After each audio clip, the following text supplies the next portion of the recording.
everyone, Kelly here, and today I want to talk about the things that I read in the first half of February.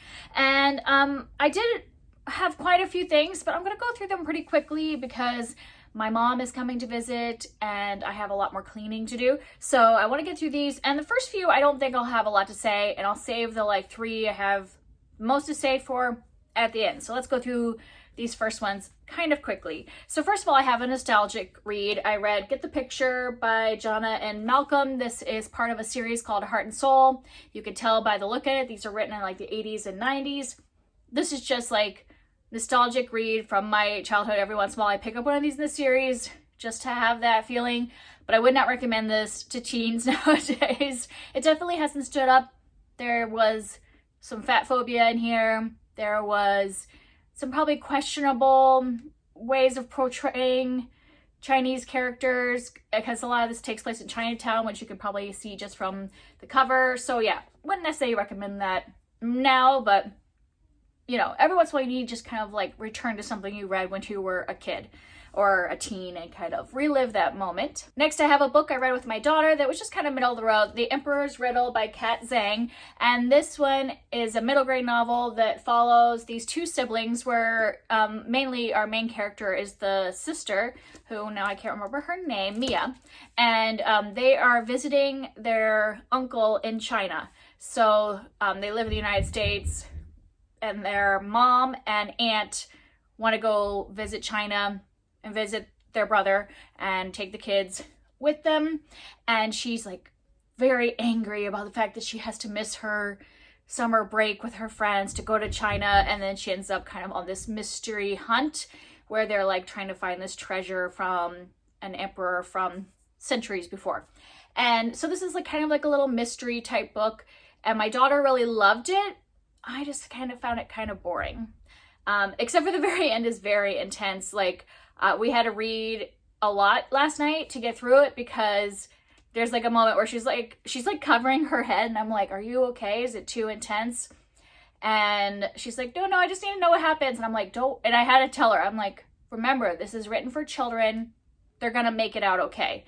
And so just know that if you're going to read this with your kids, I think kids like this probably better than adults do, and I'm sure there's adults that enjoy this. It just wasn't my type of thing, too much kid complaining about their summer plans type of stuff. But my daughter loved it. So if you have a 7, 8, 9-year-old, they probably would enjoy this. Just keep in mind if your kid is sensitive to kind of high intensity things, keep in mind it's a mystery. So there's some high intensity things that happen at the very end. But just keep that warning in mind if you're giving that to your kid. Next, I read 3 volumes of manga, Night of the Ice by Yayoi Ogawa. And this one is just so cute. I read volumes 4, 5, and 6. This is following a figure skater and this girl who is they were childhood friends together. Now they are kind of reigniting their friendship in adulthood, and she is his good luck charm in his competitions, and it's just so cute. They're will they, won't they relationship. I also like following his career as he's trying to go for the Olympics. Yeah, these are super cute, and I am kind of just marathoning them because I just need some of this cuteness in my life. Now on to the 3 that I would talk a little bit more about. And I'm putting these in order from the one I liked the least to the one I liked the best. So first I have The Year of the Witching by Alexis Henderson. And this is kind of a horror fantasy type book. We are in a world that is, it's a different world called Bethel. Well, Bethel is a village in this world. But yeah, we are in Bethel, which is kind of a puritanical type culture, very much a patriarchy where there's a prophet that leads the whole village that's chosen by the father. And, as when the prophet gets old enough, he has an heir that takes over. They have the gift of sight of I think is it visions or something like that the prophet has. So sometimes people have gifts in this, but there's definitely, women are impressed in this society. There's also a focus on purity all that. And our main character is already kind of an outsider because her mother had a child outside of wedlock. So she was that child outside of wedlock. So she's already kind of on the outskirts of society. And then she starts to encounter some things with these witches that are seen as like, evil by the people that follow the prophet. So it's got definitely the witchy vibes. It does have a little bit of horror. And I don't even know, yes, this counts as horror, but it's not scary. It just has some horror elements, but definitely a combination of that horror fantasy type thing. And I just didn't find this that interesting. I was buddy reading this and I ended up just zooming my way through it and didn't keep pace with my buddy reader because I was if I don't just put on the audiobook, and I was driving and I was I'm just gonna put on the audiobook while I'm driving, and if I don't do it now, I'm going to put this down and I'm not gonna pick it back up. So I ended up giving this 3 stars because I think there were some good elements in it. I could appreciate some of the themes that were going on, but it just didn't hold my interest. I probably won't go for other things by this author because I just think that the style of things that were happening are just not of interest to me. I know the next one she did, I just had no interest anyways because it kind of has a vampiric type theme, which is not something I'm into at all. Vampires don't appeal to me, so I definitely wasn't interested in that one. And after reading this, I just don't think her writing style is for me. Her way of creating the story, I just was not captured. But I don't think there's anything wrong with this. It just wasn't my style of book. Next, I have Moon of the Crusted Snow by Waubgeshig, and this is a story that takes place during the beginning of the end of the world, the beginning of the apocalypse. So and we are following just a small village during this. It's actually a reservation. So we're following a First Nations reservation that is living, away from the city. They are very rural, and kind of what it's like to be in this isolated community at the beginning of the apocalypse and not really know what's happening on the outside.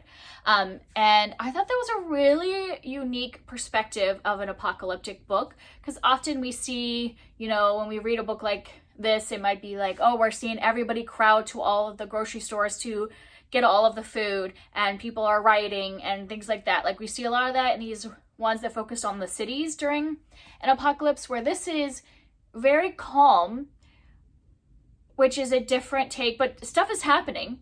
Obviously, at the very beginning, the way they kind of know something's going on is that all the power goes out, the cell phones go out, all this stuff, and they're just very calm about it at the beginning, and well, how much food do we have in the freezer? How much hunting have we done this year? We need to be able to share as part of the community.